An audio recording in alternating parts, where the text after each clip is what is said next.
Assalamualaikum warahmatullahi wabarakatuh. Kita melanjutkan materi yang kemarin. Kalian kan dapat tugas ya untuk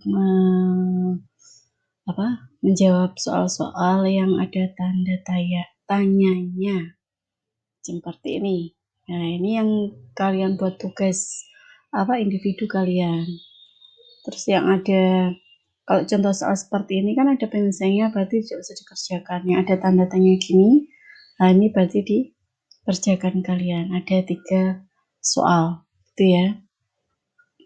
Oke, kita melanjutkan dari materi kemarin. Kita masih berhubungan dengan pergerakan benda di bidang miring, di katrol gitu ya. Ada gaya apa saja, masih tentang gaya. Oke, untuk contoh yang ini,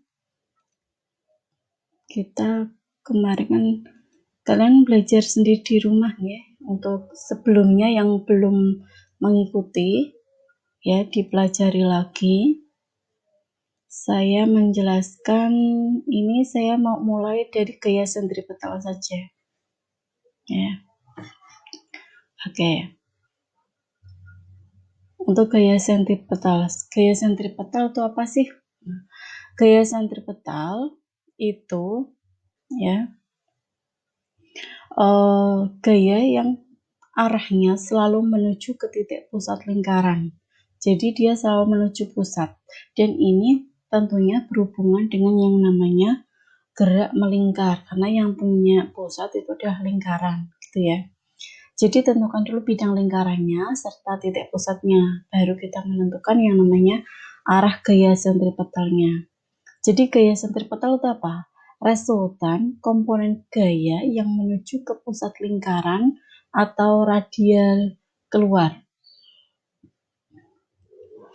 Untuk memiliki gaya sentripetal ini tidak perlu melakukan gerak melingkar penuh, jadi cuma kayak kita mau ke alun-alun gitu ya, simpang 5 Kudus, simpang 7 ya, simpang 7 ya, kita enggak, kalau mau melakukan gaya sentripetal enggak harus muteri simpang 7-nya, kita cukup dari misalkan dari mana itu Bojana itu ya, SMP. Dari SMP kita mau menuju ke alun-alun, terus belok sedikit kita ke selatan arah yang satu jalur itu ya. Nah, itu seperti itu cukup bisa. Jika gaya sentripetal itu dilambangkan dengan Fc, force centripetal, ya, maka hukum kedua Newton kita tuliskan seperti ini. Kan hukum kedua Newton kan M kali A. Kalau untuk gaya sentripetal ini pakai S boleh, pakai C juga boleh, bahasa Inggris dan bahasa Indonesia ya. Sama dengan M, A itu kan sama dengan V kuadrat per R ya. Jadi kecepatan dikuadratkan dibagi dengan R. R adalah jari-jari rotasi atau jari-jari lingkarannya itu. Oke. Nah, gaya sentripetal ini berhubungan dengan yang namanya percepatan sentripetal, terus kemudian massa dari benda, dan gaya ini bisa dituliskan seperti ini. Fs ya sama dengan M kali A. A itu sama dengan V kuadrat per R atau omega kuadrat kali R. Maka Fs sama dengan mv kuadrat per R atau M omega kuadrat per R. Omega itu apa? Omega itu adalah kecepatan sudut ya. Kecepatan sudut, di mana nilai kecepatan sudut adalah VR ya. V kali R. Oke. Nah, kemudian ini untuk jalan datar tapi dia melingkar. Tikungan jalan ya, ini kan juga termasuk gaya sentripetal ya. Nah, di sini ada yang namanya kecepatan maksimum ya, kecepatan maksimum agar kendaraan tidak slip. Slip itu apa ya? Tidak nekuk gitu ya. Tidak slip, maka ini dihitung untuk kecepatannya adalah akar mu GR. Mu-nya adalah koefisien geseknya, G percepatan gravitasi, R adalah jari-jarinya. Oke. Jalan menikung kasar. Tadi ya, berarti kalau jalan menikung kasar, tadi kan untuk nilai kecepatannya bisa ditentukan. Nah, di sini nilai yang ditentukan adalah kecepatan maksimum sama ya. Untuk jalan menikung kasarnya, ya ini dianggapnya seperti bidang miring ya. Ya, jalan menikung kasarnya ada tikungan, misalnya ada tikungan. Nah, tikungan seperti di mana ya, kayak kita ke bukit-bukit gitu ya, ada tikungan-tikungan tajam seperti itu ya. Nah, di situ untuk kecepatannya dirumuskan dengan akar R kali G dalam kurung mu ditambah tan alfa sudutnya dibagi dengan 1 min mu tan alfa. Nah, ini rumusnya. Ini tugas kalian ya. Kita ke contoh soal, sebuah mobil bermassa 0,5 ton melaju dengan kecepatan 72 km per jam di atas jalan datar. Berapa gaya hambat yang dapat menghentikan mobil setelah menempuh jarak 1000 meter? Nah, di sini kita tentukan ya berapa gayanya kan, berarti F-nya. Tadi di sini sudah ada penyelesaiannya dengan gambar seperti ini. Ya, mobilnya massanya 0,5 ton, setengah ton ya. Kecepatan awalnya 72 km per jam. Nah, berapa gaya hambat? Yang namanya gaya hambat berarti dia direm. Berarti kalau dia direm, kecepatan pada waktu itu dia adalah 0, dianggap 0 gitu ya. Nah, pada saat menempuh jarak antara awal sampai akhir adalah 1000 meter. Maka di sini karena satuannya belum mengikuti SI ya, standar internasional, satuan internasional kan meter per second. Maka kita ubah 72 kali 1000 dibagi 3600 itu sama dengan 20 meter per second ya. Untuk jaraknya sudah meter jadi tidak perlu dirubah. Sehingga percepatan karena dia ini ya jalan lurus ya, gerak lurus, maka rumusnya adalah VT kuadrat sama dengan V0 kuadrat plus 2AS. Nah, VT-nya dia 0 sama dengan 20 kuadrat ya, satuan meter per sekon ditambah 2A kali jaraknya berapa? 1000. Maka di sini ketemu berapa nilai A-nya? 20 kuadrat kan 400, dia pindah posisi jadinya min 400 negatif ya. 2 kali 1000 sama dengan 2000, maka A sama dengan min 400 bagi 2000. A sama dengan min 0,2. Nah, kenapa ada tanda minus di sini? Karena dia tadi gaya hambat, dia mengalami yang namanya perlambatan direm. Massa mobilnya setengah ton beberapa kilo, sama dengan 500 kg, sehingga gaya hambatnya adalah F sama dengan M kali A, maka 500 dikali 0,2, jadi tanda negatif tidak perlu dimasukkan, karena tanda negatif ini hanya menandakan bahwa dia mengalami yang namanya perlambatan atau pengereman, ya. Sama dengan 500 kali 0,2 adalah 100 Newton. Oke. Ini juga PR kalian. Oke, kita lanjut ke contoh soal. Sebuah benda dengan massa 300 kg berada bidang miring ini ya. Nah, jika gaya geseknya diabaikan, tentukan besar gaya yang menyebabkan benda bergerak ke bawah. Kalau gaya geseknya diabaikan, otomatis kalau di benda miring, dia akan bergerak ke bawah ya. Kalau semakin tinggi seperti ini. Ini seperti rumus Pitagoras, ada 3, 4, otomatis kalian hafal ya. Di sini pasti 5 tanpa kita menghitung. Nah, kalau mau dihitung juga boleh. Karena apa? 3 kuadrat ditambah 4 kuadrat, 9 tambah 16, 25. Nah, 25 di akar jadinya 5. Sudah ketemu, udah tahu. Ya, pakai rumus Pitagoras di sini ya. Jadi panjang dari ini CB atau BC adalah 5 meter. Nah, kemudian mencari sin theta. Nah, tetanya di sini namanya sin, masih ingat ya? Depan dibagi miring, demi ya, diingat-ingat. Depannya mana? Oh, depannya theta adalah angka 3. Miringnya, berarti ini kan miringnya. Berarti tadi berapa miringnya? 5. Berarti sin theta sama dengan 3/5. Berapa nilainya? 0,6. 3 bagi 5 ya. Benda, ya ini kita tulis gayanya. Dia ada gaya ke bawah M kali G atau gaya beratnya ya. Ya, maka karena kalau dia ke bawah, turun ke bawah, maka ada yang namanya gaya berat di sini arah sumbu. Misalkan ini X, Y-nya ke sini ya, ini X ya. Maka W sin theta. Nah, karena dekat dengan sudut. Ya. Maka untuk mencari benda bergerak ke bawah, berapa besar gayanya? Nah, gayanya adalah W sin theta sama dengan F sama dengan W sin theta kan gitu. Sama dengan M kali G sin theta. Masanya 300, G-nya 9,8. Ini boleh pakai 10, Bu? Boleh. Ya. Misalkan 300 kali 10, 3000. Dikalikan 0,6. Berapa? 1,8. Ini 1,764 kalau dibulatkan kan 1,8. Atau 3000 kali 0,6 berarti 1800 ya. Maaf, bukan 1800 Newton atau 1764 Newton seperti itu. Oke. Ini juga PR kalian. Ini ada seseorang yang berada di dalam lift. Ya, ada gaya normal ke atas, ada gaya berat ke bawah. Kenapa dia punya massa dan punya dipengaruhi oleh yang namanya gravitasi gitu ya.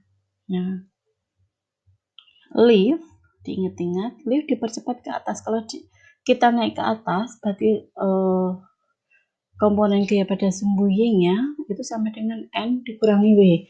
Kan gaya normal ke atas, dikurangi W. Dalam hal ini, lift bergerak ke atas mengalami percepatan pastinya ya. Sehingga sigma F-nya sama dengan N dikurangi W. N min W sama dengan M kali A. F-nya kan M kali A. N-nya sendiri sama dengan W ditambah M kali A. Untuk pergerakan ke atas. Nah, kalau dipercepat ke bawah, maka nilai gaya normalnya yang semula kalau ke atas kita positif, kalau ke bawah dia menjadi negatif. N sama dengan W dikurangi M kali A. Itu kenapa dikurangi? Karena di sini liftnya mengalami yang namanya perlambatan kan ke bawah.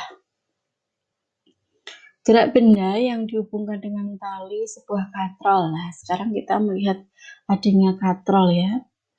Ada 2 buah benda yang dihubungkan dengan tali pada sebuah katrol menggantung seperti ini. Mungkin kalau kalian bisa lihat timba seperti itu ya. Ada timba di kanan kiri embernya seperti itu. Ada gaya ke atas, gaya ke bawah. Ya, nanti kalau dikasih air kan biasanya bisa tahu ya lebih berat yang mana, seperti kalau kita mau mainan yang mau mencoba maksudnya ya. Kalau di sini di contoh sini gambar ya, A ini ya lebih besar masanya daripada B sehingga arahnya menjadi ke sini, istilahnya ke arah ke ini kanan ke kiri ya, kanan ya, dia menuju ke kanan bawah ya. Nah, massa katrol dan gesekan pada katrol ini diabaikan. Nah, kemudian ada tegangan tali di sini. Ada tegangan tali ke atas dan ke bawah, ini juga. Kan saling tarik-menarik ya, jadi ada yang ke bawah dan juga yang ke atas. Nah, percepatan yang dialami oleh masing-masing benda adalah sama. Jadi percepatan dari benda B dengan benda A itu nilainya adalah sama. Gaya-gaya yang searah dengan gerak benda itu pastinya dinilai positif, sedangkan yang berlawanan itu dikasih tanda negatif. Nah, resultan gaya yang bekerja pada belok A, nah di sini yang bekerja pada belok A. Berarti apa saja, karena bergerak ke sini otomatis kalau ke sini dia positif. BA-nya positif, T yang di sini positif, yang T ini berlawanan berarti dia negatif gitu ya. Ini dia negatif, ini positif, ini negatif WB-nya. Nah, kita tuliskan di sini, maka WA min T sama dengan MA kali A. Ya, massa A kali percepatannya. Resultan gaya pada B, kebalikannya, berarti T min WB sama dengan MP kali A. Hukum Newton 2 menjadi ini. Sigma F sama dengan sigma M kali A. Kalau kita tuliskan, jadinya gini ya, MA min MP kali G sama dengan MA plus MP kali A. Nilai A-nya, percepatan dari katrol tadi dirumuskan dengan MA min MP dikali G dibagi dengan MA plus MP. Seperti itu. Ya, itu namanya percepatan dari tadi katrol ya. Nah, contoh soal ini pada katrol 2 buah benda A dan B masing-masing 5 kilo dan 3 kilo. Ya. Berarti A-nya 5, B-nya 3. Dihubungkan dengan sebuah katrol tanpa gesekan. Gaya P ya diberikan pada katrol dengan arah ke atas. Jika mula-mula kedua balok diam, berapakah percepatan balok A apabila besar P ini nilainya adalah 60 Newton. Nah, dengan G 10 meter per sekon kuadrat. Kita selesaikan dulu untuk gaya beratnya, M kali G ya. Berarti 5 kali 10, ini 3 kali 10, 50 sama 30 Newton. Untuk gaya beratnya. Nah, pada sistem katrol itu berlaku yang sigma F sama dengan 0. P ini ya ke atas, kan gaya beratnya kan ke bawah semua. Ya, berarti P dengan gaya dikurangi sigma F-nya sama dengan 0, maka P itu sama dengan sigma F. Dan T di katrol itu berlaku T itu setengah dari P. Ya, nilainya T atau tegangan pada tali itu nilainya adalah setengah dari P. Maka di sini dituliskan untuk balok A yang tepat akan bergerak berlaku perhitungan seperti sigma F sama dengan 0, TA, ini ya tegangan A dikurangi MG, kurangi MA kali G sama dengan 0, TA min sama dengan MA kali G, maka sama dengan pada ini, massa A kan 50 Newton, udah ketemu ya. Nah, P-nya 60, maka T-nya kan setengah, berarti 30 Newton. Nah, karena T-nya itu lebih kecil dari TA min, minimalnya 50 Newton, jadi balok A itu diam. Nah, karena tegangan tali ini bendanya kan lebih besar dari tegangan talinya.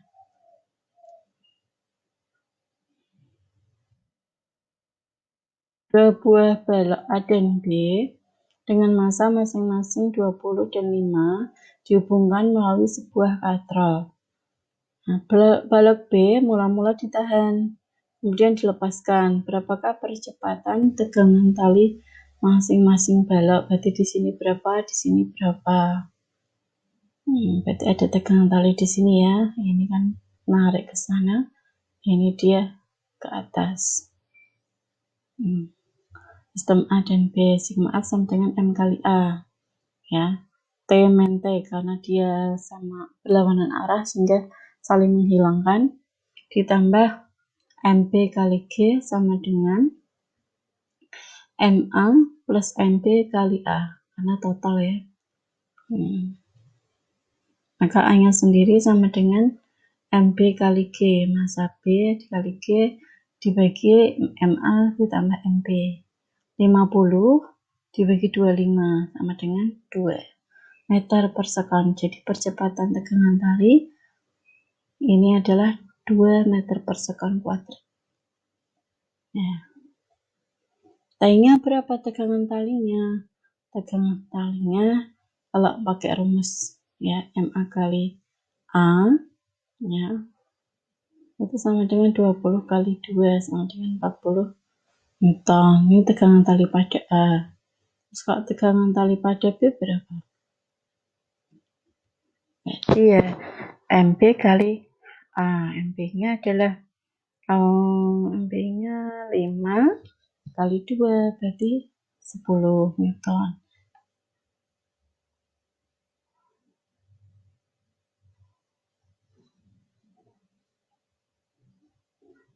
Maaf, ini saling menghilangkan, berarti T-nya dianggap sama ya. Sama-sama 40 Newton. Oke. Yang pernah main seperti ini ya. Bola yang diputar-putar pakai tali biasanya. Biasanya kalau kita punya tali, kita putar-putar pakai jari itu biasanya tahu ada gerak horizontal muter tapi ya, arahnya radial. Ya. Pada sumbu X ini berlaku rumus gaya pada sumbu X sama dengan M kali AX ya sama dengan V kuadrat kali R. M kali V kuadrat kali per R, maaf.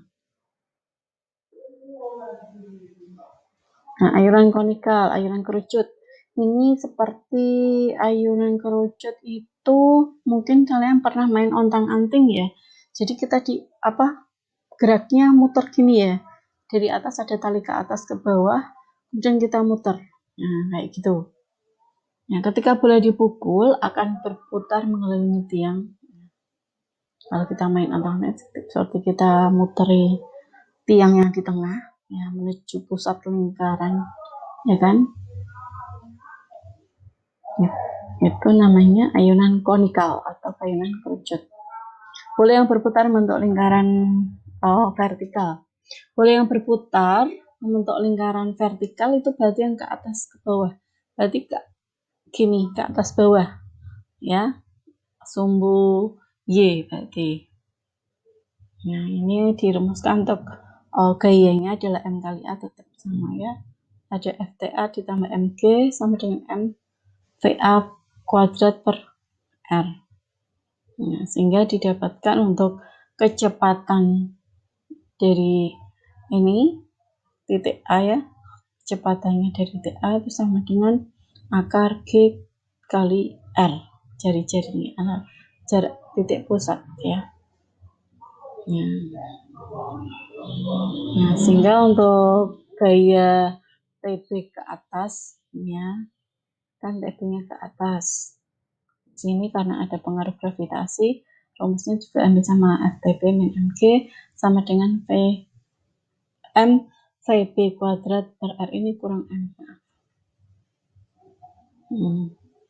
Ini nanti dipelajari sendiri untuk ada gravitasi ya pada bumi maksudnya, perhitungan masa pada bumi. Oke, kita lanjut ke gerak rotasi. Sebelumnya saya akhiri dulu. Terima kasih.